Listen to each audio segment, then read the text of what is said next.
IPO की इस बरसात में एक और इंटरेस्टिंग इंडस्ट्री से आपके लिए आ चुका है आईपीओ, जिसका नाम है मुथूट माइक्रो फाइनेंस। आप में से कुछ लोग ऐसे होते हो जो सिर्फ इस वीडियो को देखते हो ये जानने के लिए कि क्या चल रहा है इस आईपीओ का, पर्टिकुलर ग्रे मार्केट में प्रीमियम क्या चल रही है, लिस्टिंग की एक्सपेक्टेशंस। उन सबकी दुविधा को मैं स्टार्टिंग में ही सॉल्व कर देता हूं, फिर बाद में जितने भी सीरियस प्लेयर्स हैं जो जेन्युइनली जानना चाहते हैं कंपनी के बारे में और स्टडी करना चाहते हैं, उनके लिए बहुत डिटेल में और इंटरेस्टिंग पॉइंटर्स को कवर कर लेंगे।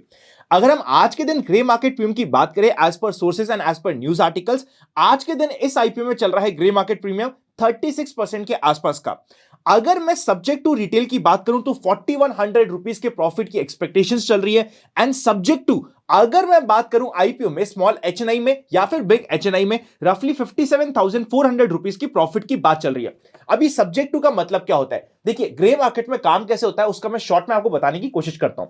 मेजॉरिटी टाइम ग्रे मार्केट में अगर आपको अच्छा पैसा चाहिए तो वहां पे इस तरीके से एप्लीकेशन फिल होती है कि भैया अगर तुझे अलॉटमेंट आ गया स्पेशली एचएनआई स्मॉल कैटेगरी में या एचएनआई बिग की कैटेगरी में, तो मैं तो तुझे अपफ्रंट दे दूंगा 57,400 रुपीज।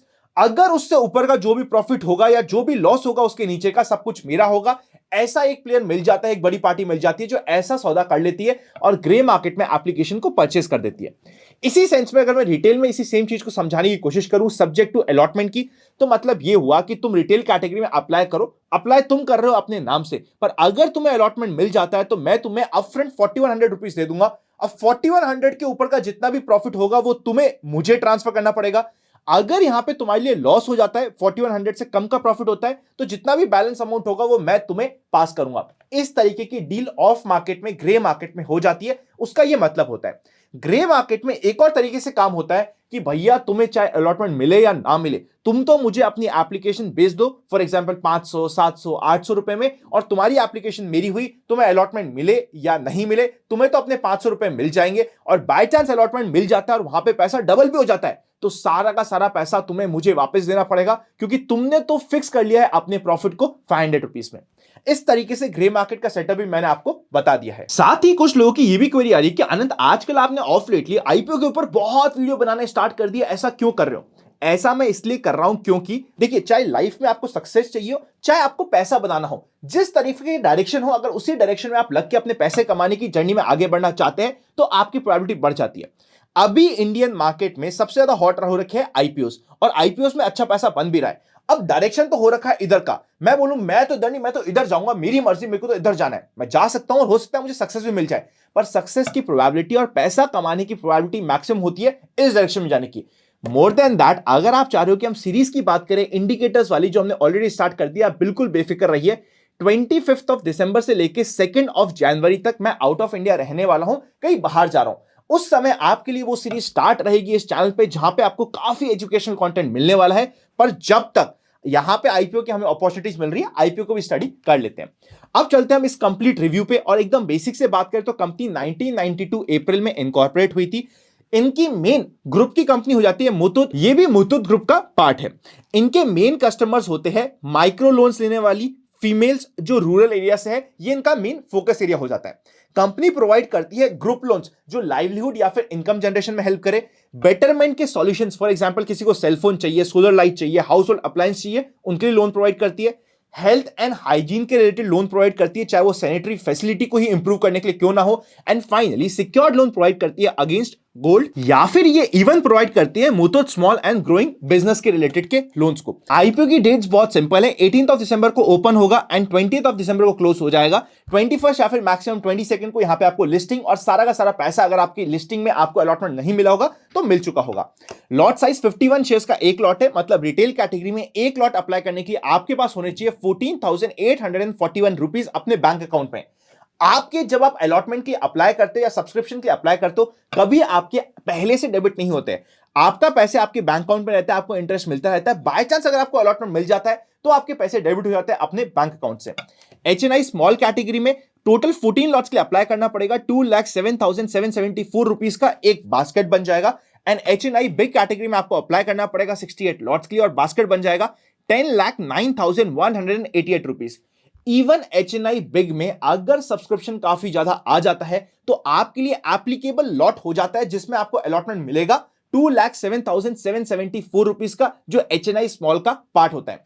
मतलब आप 10 लाख की एप्लीकेशन तो लगा रहे हो एचएनआई पिक में, पर आपको अलॉटमेंट मिलता है 2 लाख के आसपास, यानी कि एचएनआई स्मॉल वाला ही। इस चीज को ध्यान रखिएगा, काफी लोगों को यह पता नहीं होता है।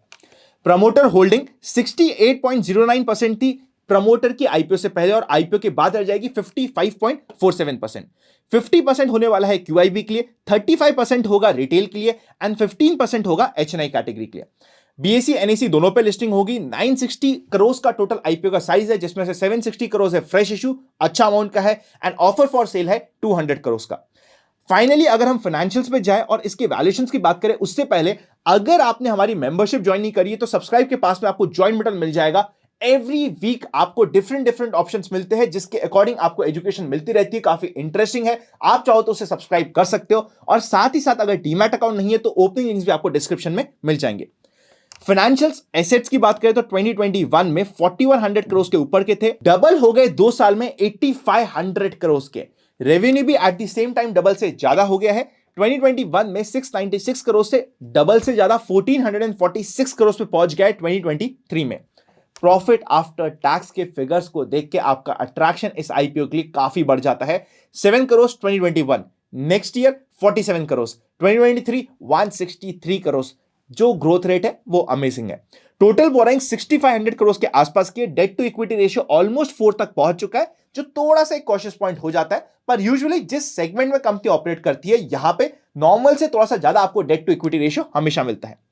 पी रेशियो वैल्यूएशन जिस पे आईपीओ आने की कोशिश हो रही है 24.96 एंड पोस्ट पी होने वाला है 25.38 का। ओके वैल्यूएशन आप बोल सकते हो। रिटर्न ऑन इक्विटी 11.06 का ओके है। रिटर्न ऑन नेटवर्थ 10.08%, ठीक ठाक है। अगर हम ऑब्जेक्ट ऑफ इश्यू की बात करें तो लिस्टिंग के बेनिफिट्स लेना और लिस्टिंग करने के अलावा और थोड़ा से ओएफएस को कंटिन्यू करने के अलावा जो एग्जिस्टिंग बिजनेस है उसमें कैपिटल के रिक्वायरमेंट है, उसे ये फंड करने की बात कर रहे हैं।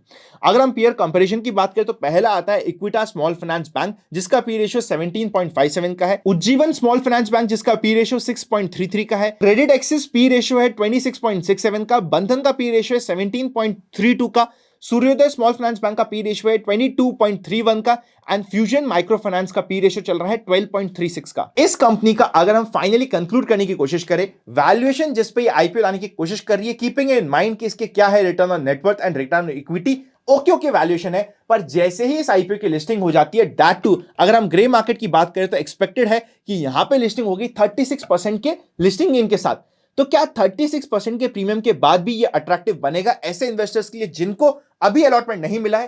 थोड़ा सा उसमें मुझे डाउट होता है और थोड़ा सोच समझ के काम करने की जरूरत होती है। पर yes, only as a perspective of IPO, that to इस माइंडसेट के लिए कि यार मुझे तो आईपीओ में अलॉटमेंट चाहिए और अलॉटमेंट मिलकर मुझे लिस्टिंग एंड बुक करना है, ये काफी अट्रैक्टिव आईपीओ बनता जा रहा है बिकॉज इसमें ग्रे मार्केट प्रीमियम काफी अट्रैक्टिव है। तो ये आईपीओ ऐसा हो जाता है जो हमें नेक्स्ट वीक स्टडी करना काफी इंपॉर्टेंट होने वाला है।